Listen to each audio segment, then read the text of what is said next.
प्रणाम प्रभु जी। हाँ जी उमेश भाई, बोलिए बोलिए। जी प्रभु जी, आपने वो कृपा का बोला ना कि उपवास का, और वो फिर वो अपने आप वो थोड़ा सा हट जाता है। तो बहुत वो क्वेश्चन वैसे थे ना, थोड़े थोड़े वो हम्म। साइड में चले गए फिर। तो फिर प्रभु जी एक पूछना था, जैसे वो दोपहर का और अभी का चालू था ना, हाँ हाँ। सत्पुरुष को देखने का। तो प्रभु हम्म। जी, सत्पुरुष को हम स्वभाव सत्पुरुष का स्वभाव, उनको पुरुष देखने की दृष्टि में, उनको पुरुष में, माया में, और ऐसे स्थूलता में भी देखते हैं, हमारा जैसे देखते हैं हम। हाँ हाँ। म, मतलब जैसे कि सत्पुरुष अभी मुस्कुरा रहे हैं, अभी वो हाँ शायद नाराज है, तो वो हमारे हाँ। दृष्टि से आ रहा है ना। उनकी तरफ से, उनकी दृष्टि से तो वो स्थिर ही है दिखने में। बराबर है, बराबर है। तो मतलब जैसे अभी प्रभु जी आपको शुरुआती में सुनता था ना, एकदम से नया नया, हम्म। तो वो सुनने में और अभी सुनने में मतलब वो बहुत फर्क पड़ गया, हाँ जैसे जी। धीरे धीरे नहीं। तो प्रभु जी, ये स्थिरता का वो निश्चय हमें करना है ऐसा, जब तक वो पूरा नहीं होता तब तक। जैसे सत्पुरुष को माया में नहीं देखना, उनको समय में नहीं देखना, ऐसा निश्चय हाँ करना है। हाँ जी, तो वही निश्चय जो है वो परफेक्ट है। क्योंकि माया का भाव आ गया ना, मनुष्य भाव आ गया सत्पुरुष में, देखा तो आप भटक जाओगे। तो जो स्थित प्रज्ञता है, निर्विकल्प समाधि किसको कहते हैं, है ना, तो भगवान के स्वरूप में जिसकी बुद्धि स्थिर है। स्थिर बुद्धि यानी क्या, कि जो नीम का वृक्ष है, एक बार मैंने बुद्धि से जान लिया कि ये नीम का वृक्ष ही है, और ये ऐसा ही है, कड़वा है, ये है वो है, ठीक है। फिर मैं गहरी नींद में हूं, और मुझे उठा के पूछे कोई कि ये क्या है, तो भी मुझे फाइनल है कि ये नीम का ही वृक्ष है। फिर मैं ऐसा नहीं कहूंगा कि ये तो आम का वृक्ष है। नहीं, एक बार निश्चय हो गया कि ये परफेक्ट है, बस बात खत्म। फिर बुद्धि वहां चलती ही नहीं, संशय आता ही नहीं, कुतर्क आता ही नहीं।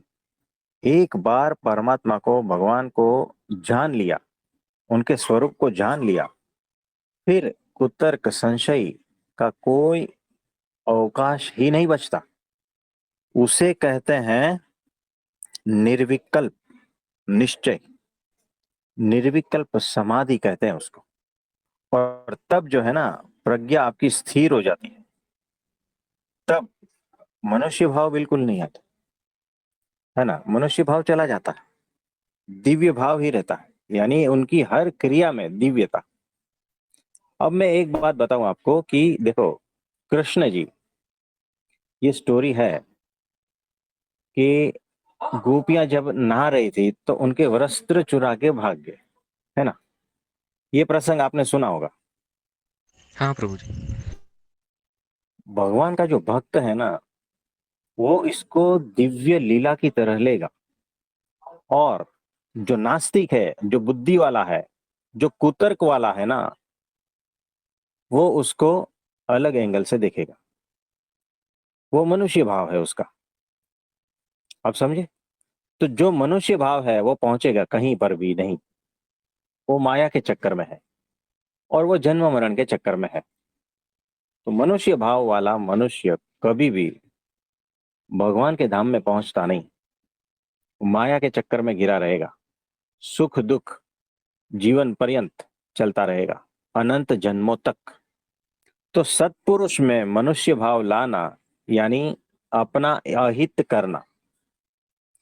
उसमें कोई मनुष्य भाव है ही नहीं, उसमें माया का कोई भाव ही नहीं है। उनके सारे चरित्र दिव्य है, उनकी सारी लीलाएं दिव्य है। और वो कल्याणकारी है, याद रखना, कल्याणकारी है। अगर उस तरह से लोगे ना तो कल्याणकारी है, आपका कल्याण हो जाएगा। दिव्यता की तरह लिया ना, आपका कल्याण हो जाएगा, याद रखना। यानी मैंने देखे हैं कि सत्पुरुष व्हील चेयर पर जा रहे हैं, है ना, और किसी को देख रहे हैं, बस उतना ही। इतना दिव्य है, कितना आनंददायी है, ब्राह्मी स्थिति तुरंत आपको उपलब्ध करवा देगा, ऐसा दिव्य चरित्र है। अब दूसरे क्या सोचेंगे कि अरे व्हील चेयर में जा रहा है, यानी कैसा होगा? इस उम्र में व्हील चेयर में बैठा है और अभी भी उनको लोगों को देखने का भीतर से भाव आ रहा है। यानी कौन सी स्थिति है? कुछ भी स्थिति नहीं है इसकी तो। सामान्य बुढ़ा है, वैसा ही बुढ़ा लग रहा है। ये हो गया मनुष्य भाव। तो आप गए नरक में। तो याद रखना, ये आपको बहुत प्रैक्टिस करना पड़ेगा। तब अनंत जन्मों का जो संस्कार कुसंस्कार पड़ा है ना, मनुष्य रूप में सारा को देखने का, वो हटेगा। यहाँ खतरा है। तो मनुष्य भाव देखना खतरा है, दिव्य भाव देखना वही मुक्ति है। तो अच्छा बताया आपने कि ये बहुत अद्भुत पॉइंट है और इसको प्रैक्टिस करना पड़ेगा आपको। तुरंत नहीं आएगा, क्योंकि उनकी हर क्रिया में कुछ ना कुछ आपको खोट दिखाएगी, क्योंकि आपका माइंड है ना, उस तरह से ट्रेन हुआ है, उस तरह से संस्कारित हुआ है अनंत जन्मों से। इसीलिए तुरंत दिव्यता नहीं दिखाई देगी। अनंत जन्मों के पुण्य के बाद में दिव्यता दिखाई देगी। और तब तक अनंत जन्मों तक वो दिव्यता देखने के लिए आप प्रैक्टिस करते रहोगे। तो 22 तारीख को एकादशी है, आप समझे? उसमें आपके कई जन्म कट जाएंगे। तो जो दृष्टि आज है, 22 तारीख के बाद में वो दृष्टि बदल जाएगी, क्योंकि अनंत जन्म बीच में से हट गए होंगे। आप समझे? जी प्रभु जी, वो दिखाई दे रहा हवाई है बातें आज। हम हाँ। नहीं कर रहे हैं। ये बातें जो भी कर रहे हैं ना, हवाई बातें बिल्कुल नहीं है। ये ऐसा ही है। ये भगवान के शब्द है, याद रखना। तो इसमें और कुछ पूछना चाहते हो? तो प्रभु जी, इसमें बाधक क्या है जो तर्क बुद्धि आ रही है? बाधक यही है ना, संस्कार। ये संस्कार जल्दी से हटते नहीं है। ये संस्कार तब उछाला उछाला मार के बाहर आते हैं ना, जब हम बेहोश होते हैं। होश पूर्वक देखोगे तो बातें सीधी साफ हो जाएगी। और देखो दूसरी बात, सत्पुरुष में दृढ़ प्रीति, यानी उसके प्रति अत्यंत प्रेम है ना, तो आपको उनके दोष नहीं दिखाई देंगे। तो भी आपकी दोष दृष्टि हट जाएगी। आपकी दृष्टि निर्मल होती जाएगी, शुद्ध होती जाएगी। इसीलिए कहा है कि सत्पुरुष के प्रति दृढ़ प्रीति वही आत्मदर्शन। आत्मा क्या है? निर्दोषी है ना। उस सामने वाले का आत्मा भी निर्दोष है, वो सामने वाला भी निर्दोष है। तो सत्पुरुष में दृढ़ प्रीति ही आत्मदर्शन, यानी निर्दोष बुद्धि। तो निर्दोष बुद्धि यानी क्या? का आत्मा में स्थित हो जाना, यानी आत्म साक्षात्कार। सत्पुरुष से दृढ़ प्रीति वही आत्म साक्षात्कार है, और परमात्मा साक्षात्कार का भी वही साधन है। ये कह दिया ना। तो दोष दृष्टि, मनुष्य भाव, भेद दृष्टि, ये सारा कुछ हट जाता है। निर्दोष बुद्धि हो जाती है। खुद निर्दोष हो जाते हो और सब निर्दोष लगता है, वो स्थिति आ जाती है। तो 22 तारीख, धीरे धीरे ये होता रहेगा। जो हम बोल रहे हैं ना, वो सारा का सारा आप अपने जीवन में अनुभव करोगे। उस अवस्था की उपलब्धि हो जाएगी। ये सच बात है, हम झूठ नहीं बोल रहे हैं। इसकी प्रतीति आ रही है प्रभु जी। है ना? ये होता जाएगा, होता जाएगा। तो और कुछ पूछना चाहोगे? नहीं प्रभु जी, इतना ही था। वो ये भी वो नहीं पूछना था। ये 2-3 दिन से हमारा जो चालू था ना सत्संग का, तो वो एक हाँ दिन हाँ वो हाँ। आ रहा है दिमाग में, नहीं क्या प्रभु जी? ऐसा कि तो वो इस थोड़ा पर जो सा। है ना और चिंतन मनन करना, दिव्य भाव और मनुष्य भाव, है ना? जी प्रभु जी। प्रणाम प्रभु जी। हाँ जी, प्रणाम ऋषि भाई। प्रभु जी, जैसे कि अभी शशि भाई बोल रहे थे वेद का, तो हाँ आपने बताया कि लाल पीला, और जैसे कि गटर और गंगा।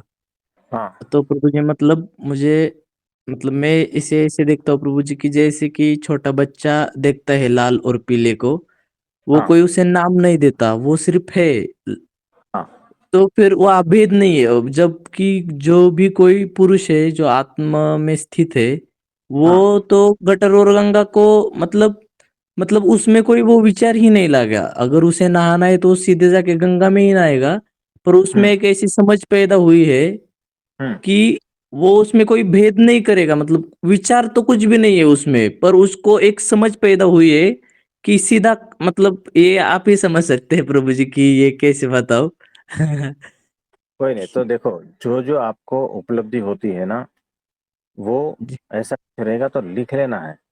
कि जो जो दृष्टि प्राप्त हुई है, और हम बता रहे हैं 10% ही लिख पाओगे जो जो उपलब्धि होती है ना उसका, क्योंकि जी उससे प्रभु जी। ज्यादा लिखने की नहीं है क्षमता आपकी, है ना। और बताने की भी जी क्षमता, तो जो आपको उपलब्ध हुआ है वो सही बोल रहे हो, है ना। जी प्रभु जी। इसमें कुछ कुछ जगह पे कुछ कुछ जोड़ना पड़ेगा, यानी जो बच्चे को दिख रहा है और जो ज्ञानी को दिख रहा है एक ही दिख रहा है, लेकिन होश का अंतर है, तो एक में जी होश जोड़ना, प्रभु जी। है ना। जी तो और प्लस धर्म जोड़ना है, तो आचरण सही होगा। यानी कैसा होगा कि गंगा का पानी और गटर का पानी, उसको भेद दिखते हैं, समझ में अभेद है, आचरण में भी भेद दिखाना पड़ेगा, क्योंकि वो जी धर्म प्रभु युक्त जी। है ना। तो जो धर्म युक्त है वो आचरण में भी भेद दिखाएगा। जी प्रभु जी। आप समझे। और जहाँ इसीलिए जैसी प्रभु। देखो, जिस जिस अवस्था में जहाँ परिस्थिति जैसी है, वो जैसा सिचुएशन डिमांड करता है ना, सत्पुरुष वहां वैसा ही वर्तन करता है, धर्म युक्त। जी प्रभु जी।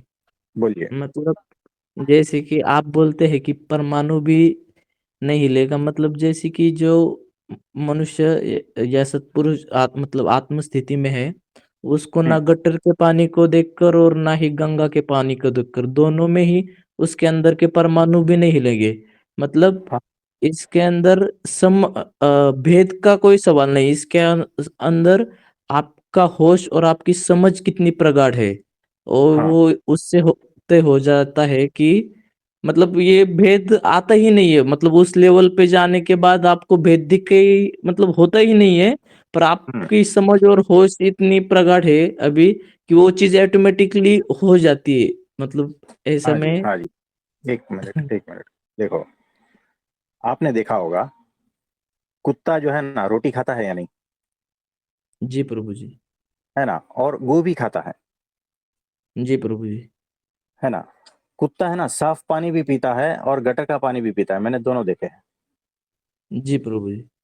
सत्पुरुष जरूरत पड़ेगा ना, तो उसको भी वैसा ही है, साफ पानी भी पी सकता है, गटर का पानी भी पी सकता है। जी आप प्रभु। समझे। जी और प्रभु। वो 56 भोग किसको कहते हैं, ऐसा भी खाना खा सकता है और कुत्ते का गू भी खा सकता है। ये होता है सत्पुरुष। ठीक है। फिर भी जी परमाणु प्रभु। नहीं हिलता।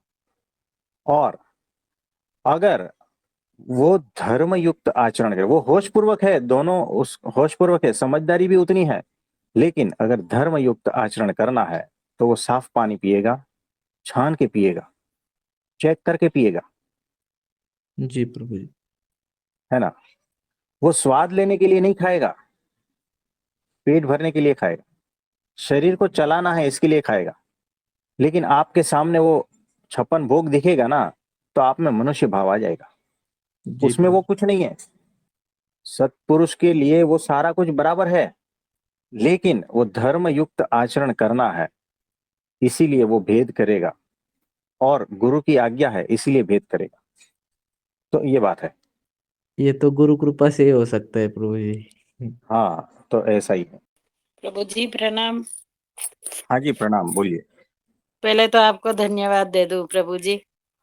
हाँ जी, मैं प्याज है ना, प्याज कैसे छोड़ूंगी, क्या होगा, है ना। प्याज वापरते थे ना हम लोग, हाँ जी, हाँ जी। जब आपने बोले कि नहीं खाना, अब वो टोकरी रहती तो भी है ना, वो नहीं होती।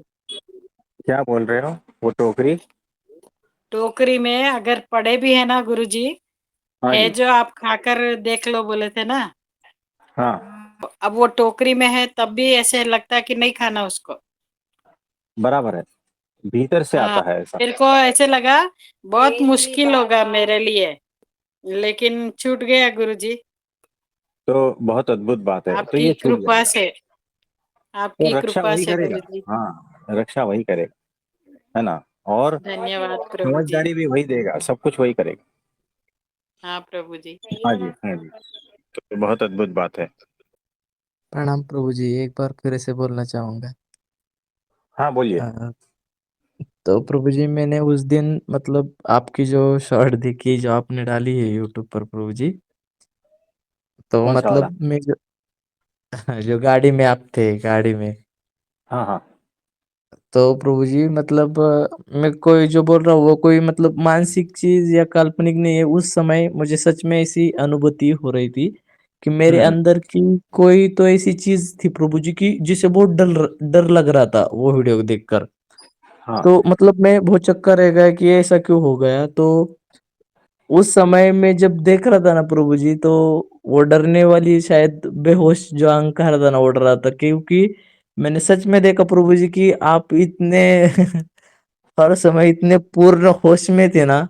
मतलब हम्म वो जो भीतर की चीज है ना प्रभु जी वो दिख जाती है। मतलब अगर आप पता नहीं मुझे, पर ये एकदम क्लियर दिख गई प्रभु जी। तो फिर मैं डरने लगा कि शायद मैं आपके सामने टिक पाऊंगा या नहीं टिक पाऊंगा आगे, क्योंकि इतना होश प्रभु जी, इतना होश, मतलब कहाँ भी जाओ आप। मतलब जैसे कि हम कई छुट्टी पर अगर बाहर जाते हैं तो रिलैक्स करने के लिए जाते हैं, पर ऐसी कोई चीज नहीं प्रभु जी, रिलैक्स रिलैक्स मतलब हम्म। आपके लिए तो वो सहज स्थिति होगी प्रभु जी, और मैंने वो देखी चीज। तो फिर एक मतलब डर सा ही आ गया कि या इतना होश तो ये टिक पाऊंगा या नहीं, नहीं टिक पाऊंगा आपके सामने। तो ये बोलना था प्रभु जी। मतलब किस चीज में टिकने का है? मतलब जो आपका होश है तो हमारा मतलब, क्योंकि हम उस पे खरे उतरेंगे, क्योंकि वो जो आप हमें बताते हैं उस चीज पर, क्योंकि इतना होश जो देखा मैंने प्रभु जी, इतना चाहिए, इतनी ये चाहिए कि जैसे कि हम कभी सोचते हैं कि यार कभी तो हमें शांति शांति मतलब कि सोने का मौका मिले, हम यही ढूंढते रहते हैं कि कभी तो बाहर जाए तो थोड़ा सा सोने का मौका मिले, सोने का मतलब होश से अहोश में आ जाए। पर आप बाहर भी गए थे प्रभु जी, तो मैंने देखा कि मतलब सच में एक होश नजर आ रहा था तो फिर मैंने सोचा कि हम इतने होश में आ पाएंगे या नहीं आ पाएंगे। देखो, तो इस 22 चीज से तारीख डर को लग है। रहा था। डरना नहीं है, 22 तारीख को है। जी प्रभु जी। समझ गए ना? जी प्रभु जी। हाँ जी। तो कोई बात नहीं, बहुत बहुत आशीर्वाद है। जी प्रभु जी, प्रणाम प्रभु जी। हाँ जी, प्रणाम। तो आपको कुछ कहना है? गुरुजी प्रणाम। हाँ जी, प्रणाम, बोलिए बोलिए। हम कुछ बोलना चाहते हैं गुरुजी। हाँ बोलिए, जोर से बोलना। जी गुरुजी। गुरुजी हमने आपका शॉर्ट वीडियो देखा था ना, हाँ जी। 100 में लीन। उस पर हमने कुछ पंक्तियां लिखी हैं, वो आपको। स्व में लीन। हाँ जी। हाँ बोलिए। हाँ तो उस पर वो हम सुनाना चाहेंगे। हाँ जी, बोलिए बोलिए। शीर्षक है स्वीकृति। हम्म आओ मेरी कृति, मेरी रचना, मुझ में लीन हो जाओ। हम्म हृदय को झंकृत होने दो, मस्तिष्क को संतुलित, वाणी को विराम दो, आंखों से स्वर बहने दो। आओ मेरी लीला, मेरी धरणी, मुझ में लीन हो जाओ। चक्र को रघु चक्र कर दो, सत्पुरुष आत्मा गहने दो। सौ में लीन होकर सितार सफुरित होने दो।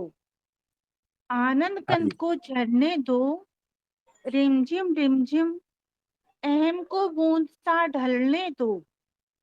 आओ मेरी बांसुरी, मेरी वीणा, मुझ में लीन हो जाओ। कभी तराशा नहीं तुमने खुद को दर्पण में, तुम वही हो रचनाकार, मेरी वृत्ति, मेरी स्वधा। आओ खुद को खुद में खोने दो। आओ मेरी कृति, मेरी वीणा, मेरी रचना, मुझ में लीन हो जाओ। धन्यवाद गुरु जी। हाँ जी, तो बहुत अद्भुत लिखा है आपने। तो ये क्यों लिखा आपने? हमें अब भीतर से ऐसा महसूस हुआ गुरु जी, और ऐसा ऐसा लगा कि जैसे आप नहीं हो, आपकी जगह मैं ही हूँ, और जैसे मेरे अंदर ही तार बज रहे हैं। और आपको आप में और मुझ में मुझे साम्यता दिखाई दी। हाँ जी, तो वो हाँ जी, शॉट देखा था उसकी वजह से। हाँ जी, शोट देखा था उसकी वजह से। बराबर है। हाँ जी, इसमें और कुछ कहना चाहते हो आप?